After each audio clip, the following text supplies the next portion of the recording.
नमस्कार प्रिय विद्यार्थियों, आप सभी लोगों का हमारे YouTube चैनल मंजूर करियर पॉइंट में हार्दिक स्वागत है। जैसे कि हम रोजाना एक नए चैप्टर के साथ आप लोगों के चर्चा करते हैं बीच में, तो आज एक नया चैप्टर है हमारा, चैप्टर नंबर 6। चैप्टर नंबर 6 का जो नेम है ऊष्मा और टेम्परेचर है ना, यानी कि जो इस चैप्टर में रहेगा वो ऊष्मा और तापमान संबंधित आपके सभी क्वेश्चन होंगे। उन्हीं को हम लोग डिस्कस करने के लिए एक साथ आज बैठे हुए हैं, चर्चा करेंगे उस पर। चलते हैं हम लोग अपने क्वेश्चन पे, देखते हैं पहला क्वेश्चन क्या है आपका। फ़ारेनहाइट पैमाने में उबाल बिंदु कितना होता है, यानी कि बॉइलिंग पॉइंट की बात कर रहा है, वो भी किसमें, फ़ारेनहाइट में। आप सभी को पता है फ़ारेनहाइट का जो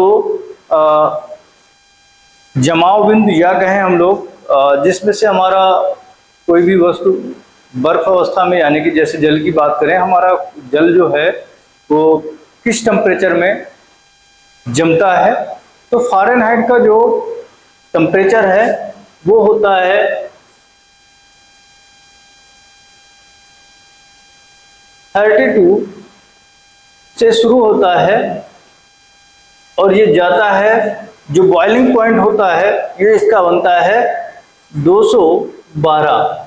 ये कितने भागों में डिवाइड होता है, तो ये 180 भागों में डिवाइड होता है। कितने भागों में? 180 भागों में डिवाइड होता है आपका फ़ारेनहाइट। फ़ारेनहाइट जो पैमाना है वो 180 भागों में डिवाइड होता है और ये 32 डिग्री फ़ारेनहाइट से शुरू होकर के 212 डिग्री फ़ारेनहाइट तक जाता है। ठीक है ना। आपसे पूछा जा रहा है बॉइलिंग बिंदु कितना है, यानी कि उबाल बिंदु कितना है। ये ऑप्शन नंबर डी में इसका दिया हुआ है। बॉइलिंग पॉइंट आपका फ़ारेनहाइट का कितना होता है, तो 212 डिग्री फ़ारेनहाइट। ठीक है ना। ऊष्मा का सबसे बड़ा स्रोत कौन सा है? अगला क्वेश्चन है आपका, ऊष्मा का सबसे बड़ा स्रोत कौन सा है? तारे, आग, सूर्य, पानी। फिलहाल जो हमें सबसे बड़ा ऊष्मा का स्रोत दिखाई पड़ने वाला है, जो कि पृथ्वी के लिए है, वो है आपका ऑप्शन नंबर सी, यानी कि सूर्य, है ना। सूर्य आपके लिए ऊष्मा का सबसे बड़ा स्रोत माना जाता है। चलते हैं हम लोग अपने अगले क्वेश्चन पर। अगला क्वेश्चन है आप लोगों का, एक कैलोरी में कितने जूल होते हैं? तो जैसा कि आप सब लोग जानते हैं एक कैलोरी में कितने जूल होते हैं, तो एक कैलोरी में 4.184 ये आपका जूल होता है ना। और यही जब आपसे पूछा जाता है एक किलो कैलोरी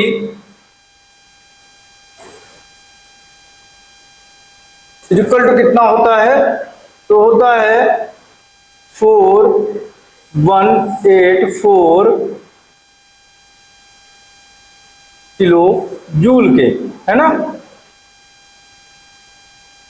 एक कैलोरी इक्वल टू होता है 4.184 जूल के, है ना। जिसमें से हमसे इस क्वेश्चन में जो पूछा जा रहा है वो केवल आपको एक कैलोरी इक्वल टू पूछा जा रहा है। एक कैलोरी बराबर कितना जूल के होता है, तो एक कैलोरी बराबर होता है 4.184 जूल के। यानी कि हम लोग देख पा रहे हैं कि जो हमारा तीसरा अंक है वो कहीं ना कहीं पे 4 है, जो 8 को परिवर्तित नहीं कर रहा है, लेकिन हमारा जो दूसरा अंक है वो 8 है, जो कि 5 या 5 से बड़ा है। इस वजह से उससे पहले वाले अंक को हम लोग एक अंक बढ़ा देंगे, यानी कि हमें कितना प्राप्त हो जाएगा, ये प्राप्त हो जाएगा 4.2, है ना। ये 4.2 जूल आ जाएगा एक कैलोरी का। ठीक है ना। यानी कि ऑप्शन नंबर कौन सा सही होता है? ऑप्शन आपका बी सही होता है। चलते हैं अपने अगले क्वेश्चन पर। पारे का क्वथनांक बिंदु कितना होता है? तो यहाँ पर आपसे पूछा जा रहा है पारे का बॉइलिंग पॉइंट कितना होता है, कितने टेम्परेचर पर आपका जो पारा है, मरकरी है, ये आपका बॉइलिंग होने लगता है। ये होता है आपका option number C, 357 degree centigrade. ठीक है ना। और कोई पूछता है आपका पारा या मरकरी किस टेम्परेचर पर जमता है ना। फ्रीजिंग पॉइंट क्या होता है, तो फ्रीजिंग पॉइंट होता है आपका -39 डिग्री सेंटीग्रेड। ठीक है ना। ये किसका होता है? ये होता है पारा या मरकरी का। ठीक है ना। ये फ्रीजिंग पॉइंट होता है। ठीक है ना। चलते हैं अगले क्वेश्चन पर अपने। अगला क्वेश्चन है आपका, पारे का जमाव बिंदु कितना होता है, फ्रीजिंग पॉइंट पूछा जा रहा है आपका। यहाँ पर पहला ऑप्शन दिया हुआ है 22 degree centigrade, 23 degree centigrade, 32 degree centigrade, 12 degree centigrade. फिलहाल आपका जो पारे का फ्रीजिंग पॉइंट होता है वो होता है -39 डिग्री सेंटीग्रेड, ठीक है ना।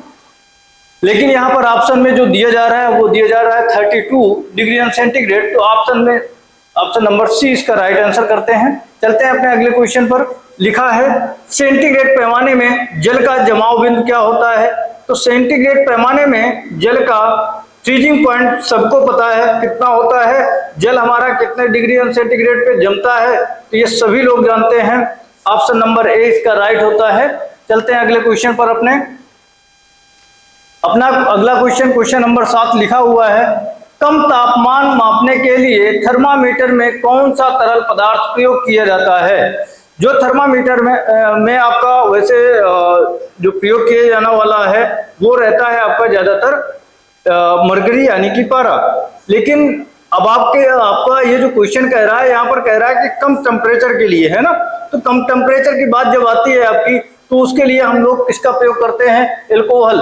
एल्कोहल का फ्रीजिंग पॉइंट जो होता है वो होता है कितना, -114 डिग्री सेंटीग्रेड, ठीक है ना, 114 डिग्री सेंटीग्रेड। ये आपका किसका होता है, एल्कोहल का फ्रीजिंग पॉइंट होता है। जबकि आप सबको पता है, इसके पिछले क्वेश्चन में हमने बताया जो पारा होता है इसका फ्रीजिंग पॉइंट कितना होता है, तो -39 डिग्री सेंटीग्रेड, ये आपका इसका फ्रीजिंग पॉइंट होता है। और एल्कोहल का होता है -114 डिग्री सेंटीग्रेड, आपका ये होता है किसका, एल्कोहल का फ्रीजिंग पॉइंट होता है। चलते हैं अपने अगले क्वेश्चन पर।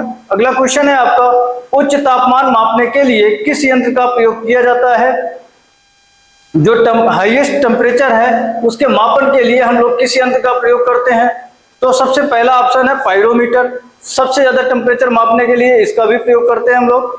थर्मामीटर ये लो टेम्परेचर, कैलोरीमीटर ये भी लो टेम्परेचर, हाइड्रोमीटर इसके लिए इसका तो टेम्परेचर मापन में उपयोग नहीं करते हैं, है ना। तो हमारा जो ऑप्शन नंबर ए है ये राइट आंसर है। पायरोमीटर ही आपका हाईएस्ट टेम्परेचर मापन में प्रयोग किया जाता है। ये लगभग आपका जो प्रयोग किया जाता है 3000 के आसपास का जो टेम्परेचर है उसको मापन के लिए, मैक्सिमम टेम्परेचर मापन के लिए प्रयोग किया जाता है, ठीक है ना। चलते हैं अपने अगले क्वेश्चन पर। अगला क्वेश्चन है, थर्मामीटर के द्वारा अधिकतम तापमान कितना किया जा सकता है, यानी कितना टेम्परेचर मैक्सिमम मापा जा सकता है। तो वो है आपका 357 डिग्री सेंटीग्रेड, ठीक है ना।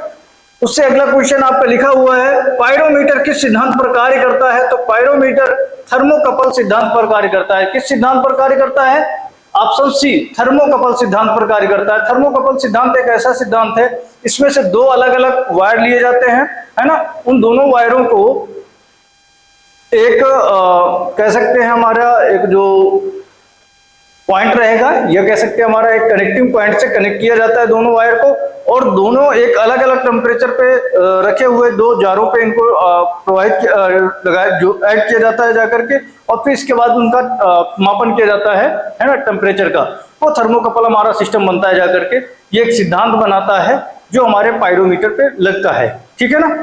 चलते हैं हम लोग अपने अगले क्वेश्चन पर। अगला क्वेश्चन है आपका, सेंटीग्रेड पैमाने में जल का क्वथनांक बिंदु क्या है। जो सेंटीग्रेड पैमाना है इसमें से बॉइलिंग पॉइंट पूछ रहा है आपके जल का कितना होता है। तो बॉइलिंग पॉइंट आपके जल का कितना होता है, ये होता है आपका option number D 101 centigrade. 101 centigrade में जाकर आपका जल क्वथनांक बिंदु इसका बनता है ना। अगले क्वेश्चन पर हम लोग चलते हैं, एक सेंटीग्रेड हीट यूनिट कितने कैलोरी के समान होती है। एक सेंटीग्रेड हीट यूनिट जो होती है इसका ऑप्शन सही होता है ऑप्शन नंबर सी 435.8। ये आपका क्या होता है, एक सेंटीग्रेड हीट यूनिट कितने कैलोरी के समान होती है। तो 435.8 कैलोरी के, है ना। अगले क्वेश्चन पर हम लोग चलते हैं, पायरोमीटर द्वारा किस तापमान का मापन किया जाता है। यहाँ पर जो आपके टेम्परेचर दिए जा रहे हैं 212 degree centigrade, 32 degree centigrade, 385 degree centigrade, 310 centigrade, आपको बता दें, जो पायरोमीटर होता है ये मैक्सिमम टेम्परेचर मापन के लिए प्रयोग किया जाता है। इसका प्रयोग जब करते हैं हम लोग, तो पायरोमीटर को डायरेक्टली उस वस्तु से टच नहीं किया जाता है जिसका हम लोग टेम्परेचर मापन कर रहे होते हैं। उस वस्तु से डायरेक्टली इसको टेम्परेचर का मापन करने के लिए इसको डायरेक्टली कनेक्ट नहीं करते हैं। इसका टेम्परेचर अगर मापना है किसी चीज का, तो इसको दूर रख के मापा जाता है ना। और ये बहुत कम टेम्परेचर मापन के लिए प्रयोग नहीं होता है, बल्कि 1000 या 500 से ऊपर का टेम्परेचर मापन के लिए लगभग प्रयोग किया जाता है। ये बहुत कम वैल्यूएशन के टेम्परेचर हैं। इन जो ऑप्शन दिए गए हैं इनमें से कोई भी ऐसा टेम्परेचर नहीं है जो आपका पायरोमीटर द्वारा मापा जाता हो। लेकिन जो आपका मिनिमम टेम्परेचर मापन है वो होता है आपका 34, कितना 34 डिग्री सेंटीग्रेड, इतने तक का लगभग आपका जो टेम्परेचर है वो पायरोमीटर द्वारा मापा जा सकता है। ठीक है ना। चलते हैं अपने अगले क्वेश्चन पर। ऊष्मा संचारण की वह विधि जिसमें ऊष्मा एक स्थान से दूसरे स्थान तक कणों द्वारा पहुंचती है, वो तो उस विधि को कहा जाता है। ऊष्मा का संचालन वह विधि जिसमें ऊष्मा एक स्थान से दूसरे स्थान तक कणों के माध्यम से जाती है। कैसे जाती है? कणों के माध्यम से। यानी कि जैसे हमारी लोहे धातु की कोई मतलब एक प्लेट है, अगर इसमें से हम एक साइड से हीट देते हैं तो दूसरे साइड का जो छड़ का सिरा होता है वो भी हीट होने लगता है, यानी कि गर्म वहां तक भी पहुंचता है। तो यहाँ पर जो हीट का प्रोसेस है पहुंचने का, वो कैसे होता है? कणों के माध्यम से। जो कण आपके गतिमान नहीं होते हैं, ना इधर से ना उधर जाते हैं, वो अपनी जगह पे स्थिर होते हैं, टेम्परेचर उनके द्वारा आगे बढ़ता जाता है। ठीक है ना। तो यहाँ पर हम बात कर रहे हैं ऊष्मा संचालन की वह विधि जिसमें से एक स्थान से दूसरे स्थान तक वह कणों द्वारा पहुंचती है। यानी कि एक कण से को हीट किया, दूसरे कण पर हीट किया, फिर ऐसे करके अगले कण तक जाते हैं। ये आपका कौन सा होता है? ये आपका चालन विधि के द्वारा आपका ऊष्मा का संचालन किया जाता है। ठीक है ना। अगले क्वेश्चन पर हम लोग चलते हैं। ऊष्मा संचालन की वह विधि जिसमें से वस्तु के कण ऊष्मा के पास स्वयं जाते हैं, उसको क्या कहते हैं? यानी कि जो हमारे वस्तु के कण हैं वो स्वयं जा करके अपने लिए हीट लेते हैं, वो विधि हमारे किस में से अप्लाइड होती है? जो हमारे जैसे जल है, लिक्विड वाली वस्तुओं पर ज्यादातर यह हमारी विधि का प्रयोग किया जाता है। उसमें होता क्या है कि हमारे जो लिक्विड वाले कण होते हैं, यानी कि जल के जैसे हमारे देखा जाए तो जल के जो कण होते हैं वो जा करके हीट के जहां पर मतलब नियर बाई हीट होती है वहां से जाकर के अपने लिए हीट लेते हैं और आगे बढ़ते हैं, क्योंकि वहां पर सघनता हो जाती है हीट प्राप्त करने वाले कणों की, है ना। तो बाहर आते जाते हैं और अपने लिए हीट लेकर के साइड होते जाते हैं या ऊपर जाते जाते हैं। ठीक है ना।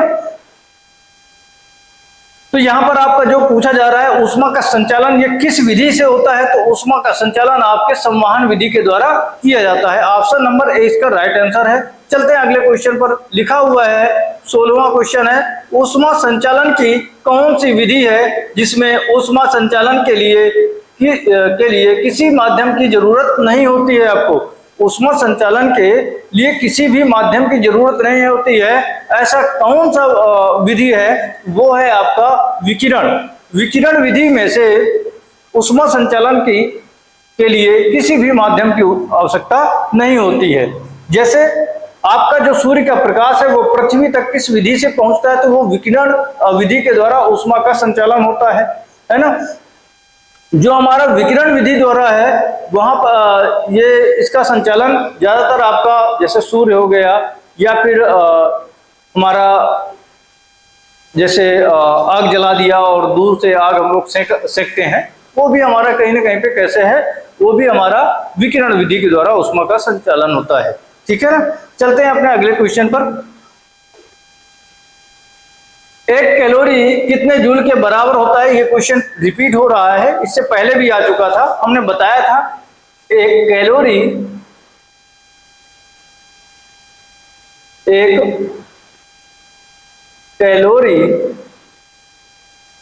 इक्वल टू कितना होता है, तो 4.184 या 4.2 जूल के होता है ना। यह ऑप्शन नंबर कौन सा सही होगा इसका? Option number D.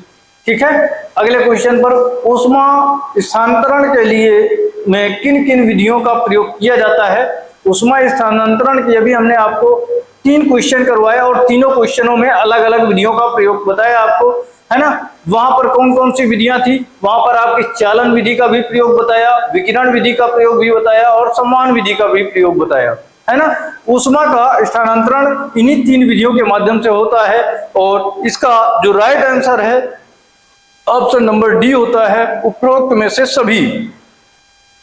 ऊष्मा स्थानांतरण के लिए इन तीनों विधियों का प्रयोग किया जाता है ना। चलते हैं अपने अगले क्वेश्चन पर। अगला क्वेश्चन है हमारा, पृथ्वी और सूर्य में ऊष्मा संचालन किस विधि से होता है। तो आपका पृथ्वी और सूर्य में ऊष्मा का जो संचालन है वो किसके द्वारा होता है, वो विकिरण विधि के द्वारा होता है ना। किसके द्वारा होता है, विकिरण विधि द्वारा। ये हमने आपको पहले भी इस क्वेश्चन के बारे में थोड़ा सा मौखिक बताया हुआ भी है। अगले क्वेश्चन पर चलते हैं हम लोग। इसमें लिखा हुआ है रेखीय प्रसार गुणांक। रेखीय प्रसार गुणांक अगर कहें तो हमारा प्रसार गुणांक जो होता है वो 3 प्रकार का होता है। कौन कौन सा, रेखीय प्रसार गुणांक और क्षेत्रीय प्रसार गुणांक, आयतनात्मक प्रसार गुणांक, ये 3 प्रकार के होते हैं। इनको हम दर्शाते हैं अल्फा, बीटा और गामा से, ठीक है ना। किससे दर्शाते हैं, अल्फा, बीटा और गामा से।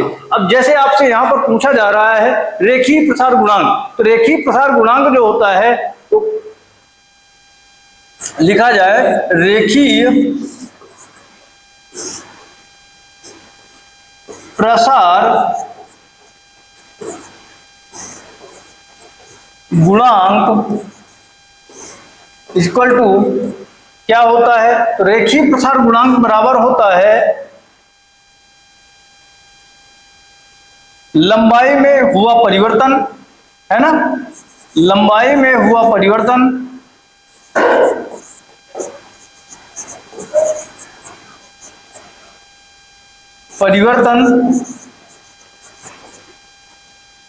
अपान मूल लंबाई इंटू डेल्टा टी, है ना। यह बढ़ा हुआ या टेम्परेचर परिवर्तन, ठीक है ना। यह आपका क्या होता है, रेखीय प्रसार गुणांक होता है। ऐसे ही आपके ये तीनों फार्मूले बनते हैं, वो चाहे क्षेत्रीय प्रसार गुणांक का हो या आपका आयतनात्मक प्रसार गुणांक का हो। इसी को हम लोग लिख सकते हैं, रेखीय प्रसार गुणांक को हम लोग किससे दर्शाते हैं, तो वो दर्शाते हैं अल्फा से। किससे, अल्फा से। अल्फा इक्वल टू होता क्या है, अल्फा बराबर होता है लंबाई में परिवर्तन, यानी कि पहले अगर हमारा लंबाई L था, बाद में परिवर्तन होकर के लंबाई क्या हो गया हमारा L2 हो गया, या ये L1 था और ये हमारा क्या हो गया L2 हो गया। अपान में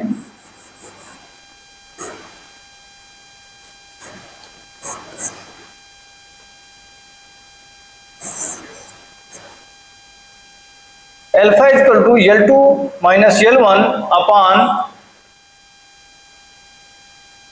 L1 ब्रैकेट में आ जाएगा T2 माइनस T1, ठीक है ना। ये इसका फार्मूला होता है और ये फार्मूला आपको किस ऑप्शन में मिलता है, तो option number L2 minus L1 अपान L1 into T2 minus T1, है ना। और अगले में है L1 प्लस L2 अपान L2 ब्रैकेट में T2 minus T2 plus T1। Option number A इसका राइट आंसर होता है ना। और किसी भी ऑप्शन में ये चीज नहीं दी हुई है, ठीक है ना। और ये भी आपका जो क्वेश्चन थे, क्वेश्चन समाप्त होते हैं, है ना। इस क्वेश्चन का जितना भी आपको पीडीएफ है, अगर आप लोगों को इस पीडीएफ की आवश्यकता है, उसके लिए हम आप लोगों को क्यूआर कोड शेयर कर दे रहे हैं, है ना। उस क्यूआर कोड को आप लोग स्कैन करिएगा और ये पूरी पीडीएफ आप लोगों को प्राप्त हो जाएगी, ठीक है ना। आज की क्लास आप लोगों की यहीं पर खत्म होती है। मिलेंगे हम लोग अगली क्लास में, तब तक के लिए आप सभी लोगों को नमस्कार, धन्यवाद।